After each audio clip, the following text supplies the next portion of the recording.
Welcome back. Before the break, we were discussing the issue of the agricultural tax, and as Nafisa told us that that it's a provincial issue. So I'm going to ask the two representatives of two different provinces here today.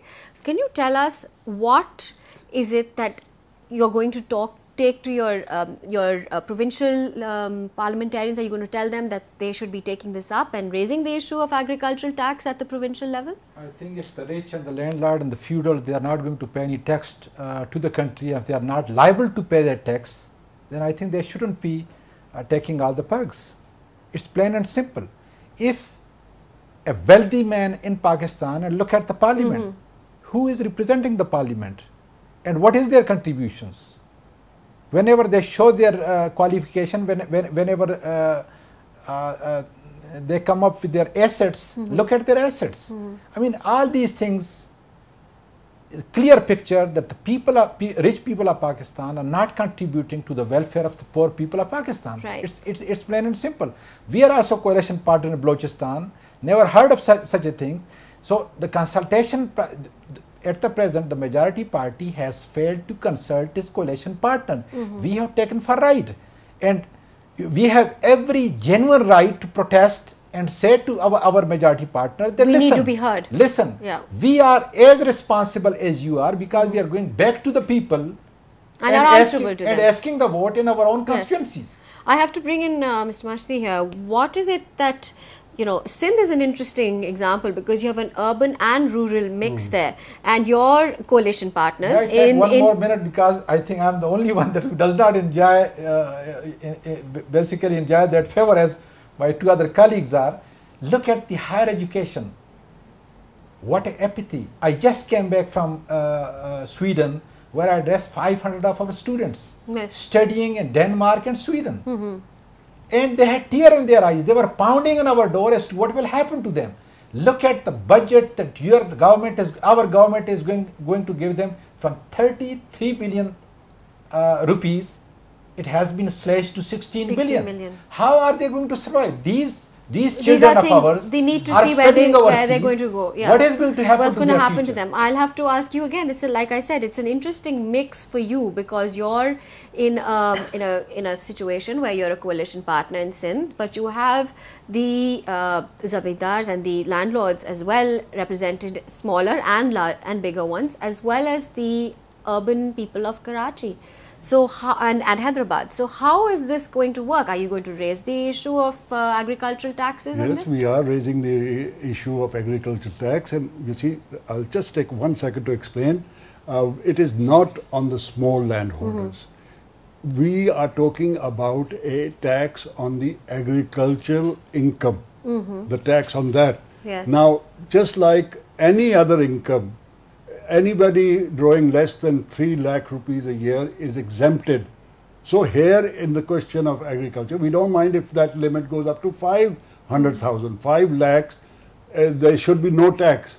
But anybody who gets income from the agriculture of more than 5 lakh rupees per year, he should pay just like anybody else. And the taxes that the agricultural taxes mentioned by BBR, they are on the produce. We are not talking about Abiana, the income from the actual sale of we are talking about what take home income. A person who's got 5 houses, he's got houses in Multan, he's got houses in Murray, he's got houses in Lahore, he's driving around in Pajeros. We are talking about that gentleman. We are talking that he should also contribute to these things. And I absolutely agree with the Honourable Minister. You see, education has been completely ignored. We've gone down to 1% of our GDP. Agriculture, education everywhere in the world is from 4 to 6%, and we have to go up. Same is the health sector. I have the government's representative here, and you get pretty much the last word on this. So well, of course, these concerns are genuine, but the fact is, when the government has to make choices, then you have to. Let's also bear in mind that education and health are now going to be solely provincial subjects, And provincial, there are going to be huge transfers. 1 trillion, I think, rupees are going to now go into the provinces. That's nearly 55%. You know, it's an increased award of the NFC. So one would expect, and then when you have to make, if we have to make a choice between hundreds and hundreds and hundreds of girls and boys out of school, right. Yeah. and one person in Sweden who's suffering because of, you know, decreased budget, Right. I'd rather look after those hundreds and hundreds of children out of school, and I'd rather transfer those resources. When you have a limited budget, you have to then be very, very clever about how you distribute. It's all Yes. about distribution. Absolutely. And I think primary health and primary education is where my heart would be as a policy maker, and I think the government has done right by transferring all these resources to the provinces, where they will be better spent. Well, here's, you know, as I'd mentioned in my opening remarks, the opposition leader says that the ad hoc decision to increase government employees' allowances by 50% is something, without consulting provinces, is something that he's opposed to, and the ANP saying that, well, it's wonderful that you've increased the salaries, but we don't have any money, we don't have money to pay for it. I think all so that is something that is a huge concern. Yeah, well, to the provinces, people of that yes, they are all raising concerns. Sindh will be also raising that concern, but they don't have to have that 50% increase. Yes. And now with increased autonomy for provinces, with concurrent list gone, Yes. these provinces are really almost autonomous, except a few subjects, which is what we all wanted, which is what the MQM also wanted, which is what I'm sure the JUI, we all wanted provincial autonomy. So they can decide on what kind of salaries that they want, or what kind of increases that they want to have for this. It is not going to be binding on them to have a 50% increase. So then this budget is basically something that is an idea, but it's still got a very long way to go before any of these are even brought into law.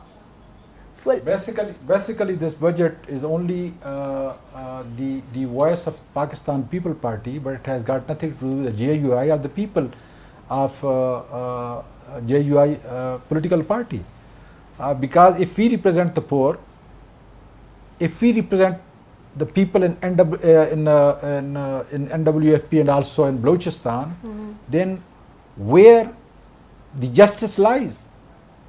Because the unjust decision that has been taken, the process that has been started and embark on it is just does not qualify the aspiration of the people of Pakistan. So this does not reflect what they need. Regarding this pay and pension, we take a different viewpoint altogether. We say that there's a pay and pension commission which has been established by experts, and they've gone into it, they've studied with all the people.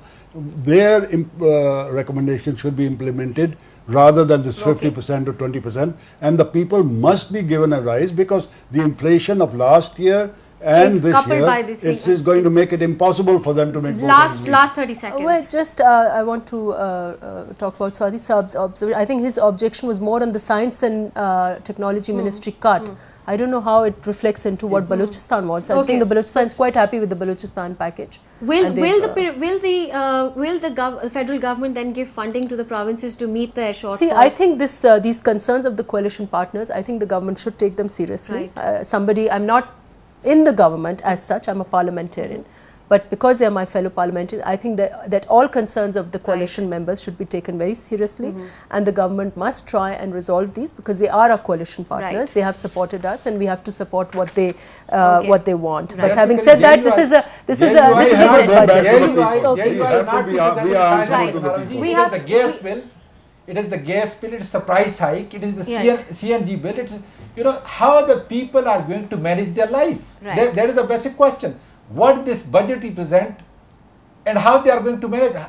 Is something that we still need to ordinary people. Absolutely. Well, and on that note, I have to end the program. We're absolutely out of time. I have to thank all my guests, Senator Mohammad Azam Khan Swati of the JUIF, Federal Minister for Science and Technology, Senator Colonel Tahir Hussain Mashdi of the MQM, and of course Nafisa Shah. Thank you all very much. It really seems as if we have a long way to go before we iron out not just the creases, but the fundamental concerns of not just coalition partners, but the representatives of the people.